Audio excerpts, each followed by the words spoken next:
अगर पुलिस चाहती तो उस केस को कुछ दिनों में ही सॉल्व कर सकती थी, लेकिन पुलिस ध्यान नहीं देती है और एक कत्ल की कहानी कई सालों बाद एक नए इंस्पेक्टर आते हैं, वो सॉल्व करते हैं। अगर पुराने वाले भी चाहते तो सॉल्व कर देते, लेकिन चलिए इस कहानी को अगर आप लोग को मैं सुनाने जा रहा हूँ, बताने जा रहा हूँ, तो इस कहानी को जरूर सुनिएगा, क्योंकि इस कहानी में एक ही लाश को 2 बार दफनाया जाता है। वो भी क्यों, पूरी कहानी में बताएंगे। उस कातिल बहुत शातिर होता है और वो ये सोच रहा होता है कि वो पुलिस से बच जाएगा, लेकिन कहते हैं ना कि कोई लाख जुर्म कर ले, कोई लाख चालाकी कर ले, पुलिस से नहीं बच सकता है, क्योंकि पुलिस के हाथ बहुत लंबे होते हैं मेरे भाई।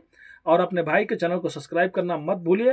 बोलने में कुछ गलती हो जाए तो माफ कीजिए, और उससे पहले पूरी कहानी को सुनिए और अपनी राय कमेंट करके जरूर दीजिए। तो चलिए कहानी को शुरू करते हैं। तो नमस्ते, आदाब, सत श्री अकाल।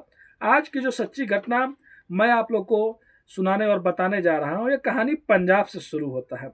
पंजाब में एक परिवार रहा करता था, जिस परिवार में उसके एक माता और उसका एक बेटा रहा करता था।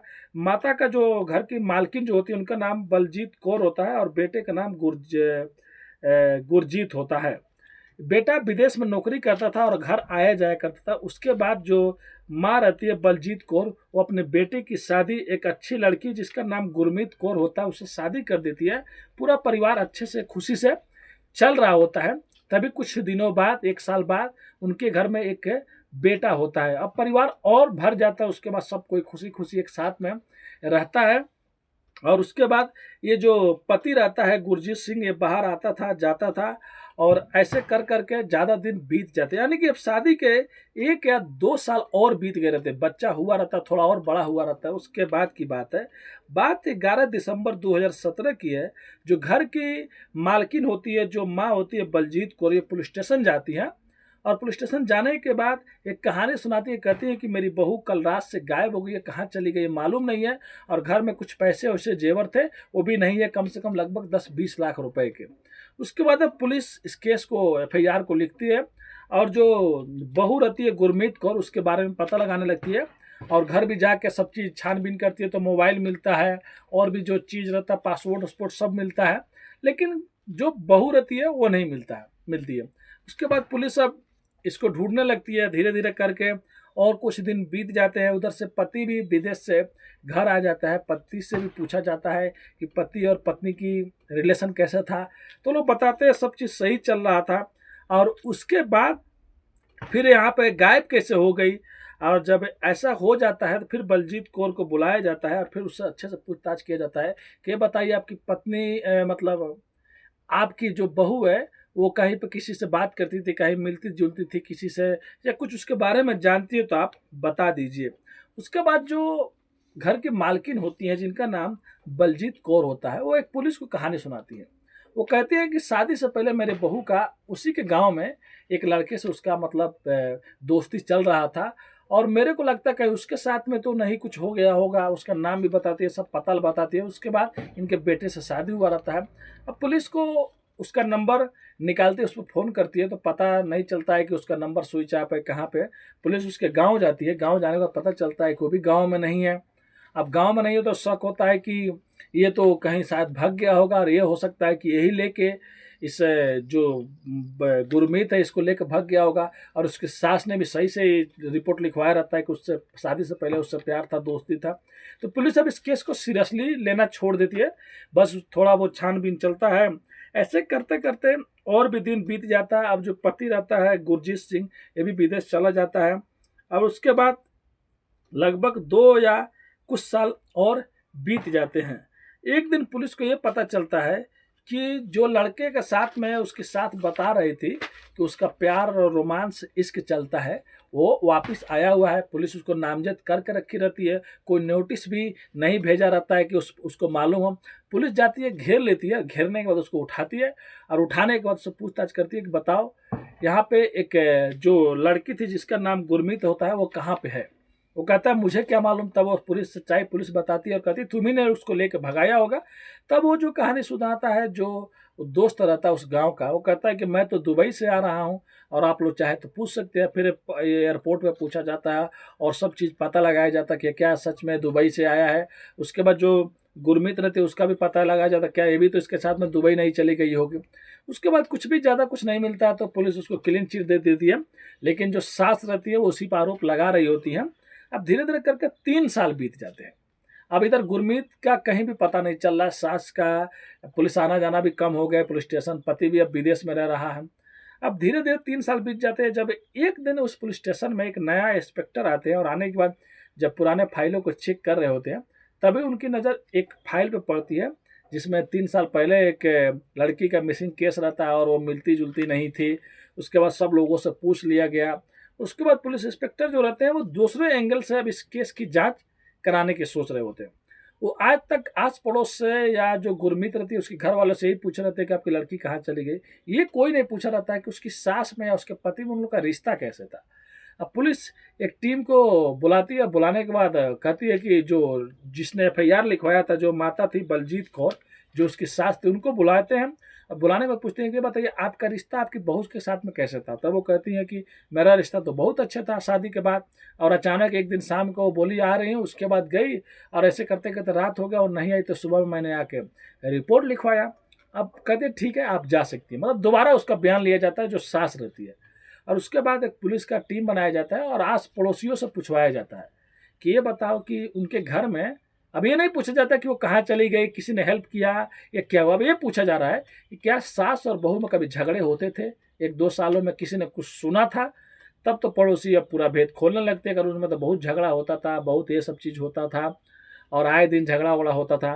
फिर उस लड़की के माता पिता से गुरमीत के भी पूछा जाता तो लोग भी कहते हैं हाँ उनकी लड़की बताया करती थी कि उनके सास में उनमें बनता नहीं है। और जब ये सब कहानी पुलिस को सुनाया, समझ में आया, तो पुलिस को समझ में आ गया वो किसी के साथ में भागी नहीं। और सास क्यों ऐसा झूठ बोल रही है कि हमारे में कभी झगड़ा नहीं होता था। हो ना कोई माजरा तो जरूर है, कोई ना कोई कहानी तो जरूर है। उसके बाद अब उसकी सास को, बलजीत कौर को, पुलिस उठाती है और उठाने के बाद थोड़ा सख्ती से पेश करती है, आती है और उससे पूछताछ करने लगती है कि ये बताओ तुम्हारी बहू कहाँ गई, और हम लोग को सब चीज़ मालूम चल गया है। मतलब पुलिस अंधेरे में तीर चलाती है। लेकिन बाद में गुरमीत कौर पुरानी तो कोई मतलब ये नहीं है कि चलो किसी ने कत्ल किया है या कोई पहले से मुजरिम हो जिसको ज़्यादा मालूम हो। वो टूट जाते, टूटने के बाद एक कहानी सुनाती है, कहती है कि मेरे बेटे का मैं शादी कराई तो मैं बहुत खुश थी। उसके बाद हम दोनों में, बहू में हम लोग में झगड़ा होने लगता था। उसके बाद मेरे से उसमें कई बार झगड़ा हुआ, हाथापाई भी हुआ। फिर मैं सोच रही होती हूँ कि एक दिन कहीं मेरे बेटे को मेरे से अलग मत कर दे, मेरे पोते को, और जाकर मेरे बेटे के साथ में रहने लगे। उसके बाद मैंने सोच लिया कि अभी झगड़ा ज़्यादा बढ़ रहा है दिन पे दिन, तो क्यों नहीं मैं इसको रास्ते से हटा दूं। और उसके बाद मैंने एक अपने गांव में एक आदमी से बात किया, जो माता जो सास रहती है वो अपने गांव में बात करती है, और वहाँ पे एक आदमी रहता है क्रिमिनल टाइप का, उसको अपने घर बुलाती है 17 दिसंबर को शाम को। और बुलाने के बाद खाना बनता है, उसी खाना में नींद की गोली मिला देती है, जो बहू खाती है तो सो जाती है। और ये जो सास रहती है बलजीत कौर, ये और इसके गांव के एक आदमी जो रहता है, ये लोग मिल के गला दबा के कत्ल कर देते हैं। अब गला दबा के कत्ल तो कर देते हैं, उसके बाद कहते हैं कि लाश बाहर ले जाएंगे तो पकड़े जाएंगे, फंस जाएंगे।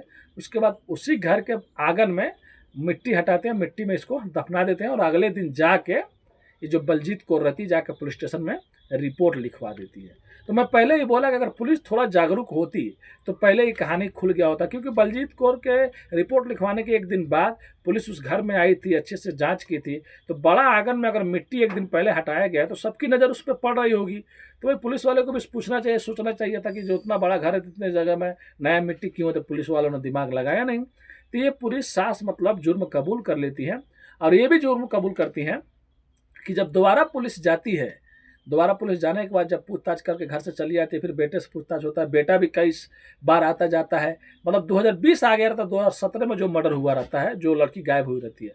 और 20 में आने से पहले जो बलजीत कौर ये कहती है कि एक दिन वही गांव का जो मुजरिम रहता है जिसने कत्ल किया रहता है, वो फिर आता है मेरे घर 11 महीनों के बाद, और आके कहता है कि अगर आने वाले भविष्य में तुम भी अपने बेटे के साथ में विदेश चली जाओगी या घर किसी को बेच दोगी, बाद में घर में खुदाई हुआ और लाश निकल जाएगा, तो फिर से हम लोग पकड़े जाएंगे, तुम भी पकड़ी जाओगी। तो उस लाश को दोबारा खुदाई करके लाश के कंकाल को निकालते हैं, और एक मशीन से छोटे छोटे टुकड़े करते हैं हड्डियों का, कंकाल का। और वो जो आदमी रहता है उसको लेके एक पोटली में ले जाके, एक इनार होता है जो दूर कुआं होता है, उसमें लाके सुनसान इलाके में फेंक देता है। ये पूरी कहानी बलजीत कौर पुलिस को सुनाती है। उसके बाद एक टीम जाती है, उस आदमी को भी अरेस्ट करती है जिसने इसके साथ में इसका साथ दिया रहता है। फिर उस कुएं से पूरा अच्छे से छानबीन होता है, तो लाश के कुछ मतलब कंकाल के टुकड़े मिलते हैं, डीएनए चेक किया जाता है, तो बलजीत कौर से मैच होते हैं। मतलब पूरा ये चीज़ हो गया रहता है पुख्ता कि यही बलजीत कौर की लाश है, कंकाल है। उसके बाद पति भी उधर से आ जाता है, जब सुनता है कि उसकी माँ को पुलिस ने अरेस्ट कर लिया है, तो पुलिस पे आरोप भी लगा रहा होता है और मान भी नहीं रहा था कि उसकी माँ ने ऐसा कुछ किया है। लेकिन पुलिस पूरी सबूत देती है कि देखो तुम्हारी माँ ने ऐसा किया है और ये सब चीज़ हुआ है। तो उस बेटे को ये सुन के अचंभा आ रहा था, कैसे उसकी माँ ने उसकी पत्नी के साथ में ऐसा किया, और ये कर भी दिया। तो उसके बाद बेटा घर भी आया था, कई बार वो आंगन से गया भी था। बेटा खुद बोल रहा था कि मैंने भी देखा था, मिट्टी मतलब नए नए ताज़ा देख रहा था, खुदाई हुआ कुछ है, लेकिन मैंने पूछा नहीं है, चलो कुछ ऐसे हुआ होगा। अगर बेटे मैंने शायद कभी पूछा होता या कुछ होता तो उसको बेचारे को मालूम नहीं था। कई साल आया, कई बार आया गया, उसी के ऊपर से आता जाता था, लेकिन उसको क्या मालूम कि उसी के अंदर उसकी बीवी दबी हुई है। और बेटा खुद बताता है, जो लड़का रहता है, कि उसकी अपनी पत्नी से रिश्ते बहुत अच्छे थे। शादी से पहले जो भी थे उसके मतलब दोस्ती था, अपने घर वालों की बात मानी, इससे शादी कर ली। लेकिन शादी के बाद ऐसा कुछ नहीं था। पुलिस उसके जो दोस्त रहता है उससे भी पूछताछ करती है, लेकिन ये सास जो थी ये केस को डाइवर्ट कर रही थी कि मैं बच जाऊं, मैं पकड़ी नहीं जाऊं, लेकिन बाद में पकड़ी जाती हैं। फिर इनके बाद इनको उठा के जेल भेज दिया जाता है। लेकिन सोच सकते हैं, एक ही लाश को 2 बार दफनाया जाता है। एक बार दफना दिया गया रहता, फिर उसको निकला के फिर एक जगह और ला के शिफ्ट किया जाता है। जैसे दृश्यम दृश्यम फिल्म में भी देखे होंगे, एक जगह लाश को दफनाते हैं, फिर पता चलता है कि बाद में पकड़े जाएंगे, फिर दोबारा उसको निकालते हैं, फिर बाद में पकड़े जाते हैं। कुछ भी इस कहानी में भी ऐसा था। इस कहानी पर आप लोग अपनी राय कमेंट करके ज़रूर दीजिए। अगर आप हमारे चैनल पर नए हैं तो चैनल को सब्सक्राइब कीजिए, लाइक कीजिए, शेयर कीजिए और अपने दोस्तों को सपोर्ट कीजिए। बोलने में कुछ गलती हो जाए तो अपने भाई को माफ़ कीजिए। मिलते हैं नेक्स्ट वीडियो में फिर से कुछ सच्ची कहानियों के साथ। अभी के लिए अलविदा लेते हैं आप लोगों से। धन्यवाद।